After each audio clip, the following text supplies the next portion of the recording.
Hello नमस्कार दोस्तों, are के स्टडी विजन में आपका स्वागत है। तो देखिए, इस वीडियो के अंदर हम 11वीं केमिस्ट्री का जो आपका त्रैमासिक का पेपर होने वाला है तो उसके सही विकल्प यानी ऑब्जेक्ट और इनके जो इंपॉर्टेंट क्वेश्चन हैं पेपर के अंदर आने वाले हैं उनकी बात हम करने वाले हैं और उनके प्रश्न और आंसर में दोनों आपको PDF के रूप में दूंगा।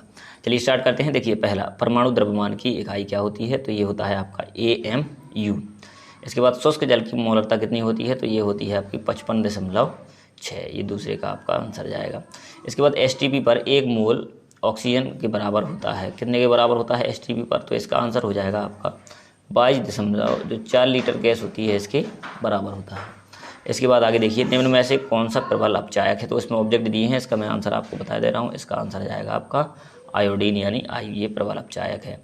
चलिए प्रश्न नंबर 5वां, निम्न में से कौन सी राशियाँ मात्रक रहित हैं? तो ये आपका मोल अंश है यहाँ पर, मोल अंश या द्रव्यमान प्रतिशत। ठीक है, ये दोनों क्या है? मात्रक रहित राशियां हैं, इनका कोई मात्रक नहीं है। मूल अंश को मोल भिन्न भी कहा जाता है इसको। ठीक है, तो कोई भी माना जाए, पता होना चाहिए। तत्वों का आयनन विभव आवर्त सारणी के वर्ग। आयनन विभव हो, आयनन ऊर्जा हो या आयनन एंथैल्पी हो, कुछ भी हो इनमें से।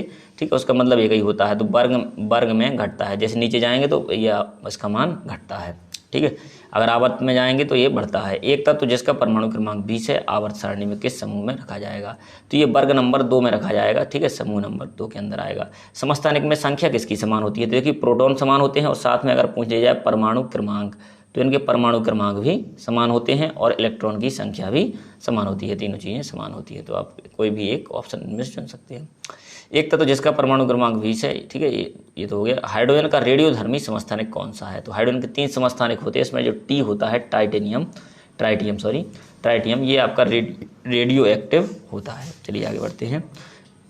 रिक्त स्थानों की पूर्ति कीजिए। 2 ग्राम हाइड्रोजन का NTP पर आयतन कितना होगा? तो जब भी NTP पर आयतन पूछा जाता है तो ये हो जाता है आपका 22.4 लीटर। इसका सही आंसर आता है। ठीक है, तो 22.4। इसके बाद F उपकोषों में इलेक्ट्रॉनों की संख्या होती है। तो F उपकोष के अंदर कितने इलेक्ट्रॉन बन सकते हैं? 14 इलेक्ट्रॉन अधिकतम बनते हैं। ठीक है, ये 10 लिखा है, ये नहीं लिखना है आपको, ये लिखना है जो मैं आपको बता रहा हूँ। 14 इलेक्ट्रॉन होते हैं। चुंबकीय क्वांटम संख्या का अभिविन्यास क्या होता है, यानी कैसे दर्शाते हैं चुंबकीय क्वांटम संख्या? क्वांटम संख्या मुख्य रूप से 4 प्रकार की होती हैं, N, L, M, S। ठीक है, तो जो M होती है ये होती है चुंबकीय क्वांटम संख्या, यानी M से इसको दर्शाया जाता है। ठीक है, तो इसका आंसर हो जाएगा। बेंजीन का मूल अनुपातिक सूत्र क्या होता है? CH। ये बिल्कुल सही आंसर है आपका। क्लोरीन की इलेक्ट्रॉन बंधुता फ्लोरीन से अधिक होती है। ठीक है, ये खाली स्थान भरना था तो अधिक आ जाएगा इसके अंदर कि अधिक होती है। इसके बाद आगे देखिए, आप आगे बढ़ते हैं। NaCl में विद्युत संयोजन बंधन। तो NaCl में कौन सा बंध होता है ये बताना था। तो विद्युत संयोजी या हम लिख सकते हैं आयनिक बंध भी लिख सकते हैं। ठीक है, दोनों सही है। पैलेडियम द्वारा हाइड्रोजन का अवशोषण किस विधि द्वारा किया जाता है? अधिशोषण की घटना द्वारा ये होता है, यानी सोख लिया जाता है। गलित NaOH के विद्युत विच्छेदन से एनोड पर कौन सी गैस मुक्त होती है? तो इसमें आपके हाइड्रोजन यानी H2 गैस मुक्त होती है। यहाँ है ये कैलगोन है। ठीक है, ला है कैलगोन, सोडियम हेक्साफॉस्फेट का व्यापारिक नाम है। कैलगोन किसका नाम है? सोडियम हेक्सा मेटाफॉस्फेट का व्यापारिक नाम है। आगे बढ़ते हैं। इसके बाद यहाँ आयोडीन है। ठीक है, तो इसको आप लोग सही कर लेना। जैसे अगर I2 है तो आयोडीन की अभिक्रिया जल गैस के साथ सदविलय के साथ करेंगे, कौन सी गैस मुक्त होती है? हाइड्रोजन गैस मुक्त होती है। इसका सही आंसर हो जाएगा। और इसके बाद आगे बढ़ते हैं। एक वाक्य में उत्तर। किसी अणु का आणविक द्रव्यमान जो होता है वो कितना होता है? इस आंसर को आप एक बार चेक और कर लेना। ठीक है, ये 1 मोल है। मात्रकों की अंतर्राष्ट्रीय पद्धति को क्या कहते हैं? SI कहा जाता है। इसके बाद आगे बढ़ते हैं। किसी अणु का आणविक द्रव्यमान और मात्रकों की ये पद्धति तो हो गई। इसके बाद देखते हैं मात्रकों की अंतर्राष्ट्रीय पद्धति क्या है, ये भी हो गया। परमाणु द्रव्यमान की मानक इकाई क्या है? तो इसको मैं पहले भी बता चुका हूँ, ये AMU के अंदर इसको नापते हैं। O2 का भार 32 ग्राम। अगर H2O का पूछ लिया जाए तो ये भी आपको याद रखना है, इसका होता है 18 ग्राम। और अच्छे से इसको याद रखेंगे, बहुत इंपॉर्टेंट क्वेश्चन है। आगे देखिए, आगे बढ़ते हैं। इसके बाद आवर्त सारणी में प्रथम आवर्त में कितने तत्व होते हैं? तो इसका आंसर हो जाएगा आपका 2। आवर्त सारणी के अंदर 2 तत्व होते हैं।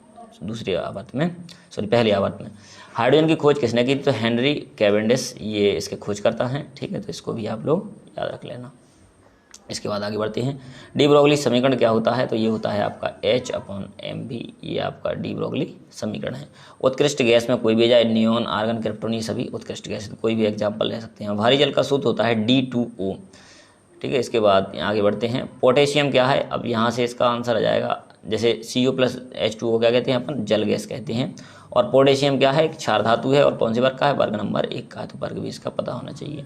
चलिए आगे बढ़ते हैं। अब इसमें देखिए इंपॉर्टेंट क्वेश्चन, आप जैसे ये है अणु और परमाणु में अंतर, इसको आप लोग लिखते जाइए और टिक भी लगाते जाइए और साथ में इसका स्क्रीनशॉट भी लेते जाइए। इंपॉर्टेंट क्वेश्चन है बिल्कुल, इनमें से आपको सभी प्रश्न लगभग देखने को मिलेंगे पेपर के अंदर।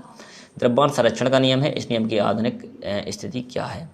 इसके बाद किसी भी रासायनिक अभिक्रिया में भाग लेने वाले, इसमें द्रव्यमान समान रहता है अभिक्रिया के पहले और बाद में। एग्जाम्पल सहित है, सामान्य ताप पर जल द्रव है जबकि H2S गैस है, क्यों, तो ये हाइड्रोजन सल्फाइड बोलते हैं H2S को अपन, ठीक है, तो ये हाइड्रोजन सल्फाइड है H2S। इसके बाद आगे बढ़ते हैं, कठोर जल साबुन के साथ शीघ्रता से झाग क्यों नहीं देता या झाग नहीं बनाता, तो इसका आंसर आपको ये दिया है, आप स्क्रीनशॉट ले सकते हैं। आगे इन सभी की ऑक्सीकरण अवस्थाएं निकाल हैं, ठीक है, इन सभी की आसानी से हम ऑक्सीकरण अवस्थाएं ज्ञात कर सकते हैं। ये 3 क्वेश्चन ऑक्सीकरण अवस्था वाले भी इंपॉर्टेंट हो सकते हैं। चलिए आगे बढ़ते हैं। अब यहाँ से आते हैं आयनन ऊर्जा। अम्लीय वर्षा क्या होती है, पर्यावरण पर इससे होने वाले दुष्प्रभावों का वर्णन कीजिए। तो ये अम्लीय वर्षा का जितना भी आपका आंसर है यहाँ से यहाँ तक कारण और दुष्प्रभाव के बारे में बताया गया है। आवर्त सारणी के किस आवर्त में बाएं से दाएं जाने पर तत्वों के निम्न गुणों में होने वाले परिवर्तन को समझाइए। तो ठीक है, जो परिवर्तन होता है तत्वों के गुणों में, ये यहाँ से यहाँ तक दिया गया है आपको, और इसी का आंसर यहाँ थोड़ा PDF में दिक्कत हो गई थी, इसलिए ये वाला भी उसी का आंसर है, ये आयनन ऊर्जा से आयनन एंथैल्पी तक, ठीक है, तो यहाँ तक आप लोग कर लेना। इसके बाद 7वां आवर्त सारणी किस आवर्त में बाएं से दाएं जाना, ये वाला तो मैंने आपको बता दिया। इसके बाद देखिए 13, ये गुणों के आधार पे है, तो इनके भी आंसर आप लोग कर सकते हैं, ठीक है। ये इन्हीं के गुण बताने थे हमें, जैसे विद्युतता और जो काफ़ी गुण है इसमें, परमाणु जड़ विद्युतता, आयनन विद्युतता। तो क्वेश्चन नंबर 13वां जो पिछला था वो भी लगभग ऐसे यही लक्षण है। जल के किसी नमूने की BOD मापन की क्या उपयोगिता है, ये BOD को भी आप अच्छे से पढ़ लेना। कठोर जल साबुन के साथ ये मैं आपको बता चुका हूँ। इसके बाद ऑफ-बाउ का नियम, सबसे इंपॉर्टेंट क्वेश्चन, ठीक है, तो ये जरूर करके जाइएगा आप, तो इसके स्क्रीनशॉट ले लें। ये उदाहरण है इसका, और ये इसका जो चक्र बनता है विभिन्न इलेक्ट्रॉन भरने का क्रम, तो उसको भी आप लोग बना सकते हैं। इसके बाद आपका इंपॉर्टेंट क्वेश्चन है होल्ड का नियम, तो इसे भी आप लोग अच्छे से याद कर ले, ये भी पेपर के अंदर आने वाला है। तो इस प्रकार से आपका ये 11th का पूरा जो इंपॉर्टेंट क्वेश्चन थे वो मैंने कंप्लीट करवा दिए हैं। तो इन क्वेश्चनों को आप याद करके ही पेपर के अंदर प्रवेश करें, और अन्य इसी प्रकार के जो पेपर हैं उन्हें प्राप्त करने के लिए हमारे चैनल RK स्टडी विजन को सब्सक्राइब करें और बेल आइकन को प्रेस कर दें कि जिससे कोई भी पेपर अपलोड होता है तो आपके पास सबसे पहले पहुँच जाएगा। चलिए मिलते हैं अगले वीडियो के अंदर। Thank you.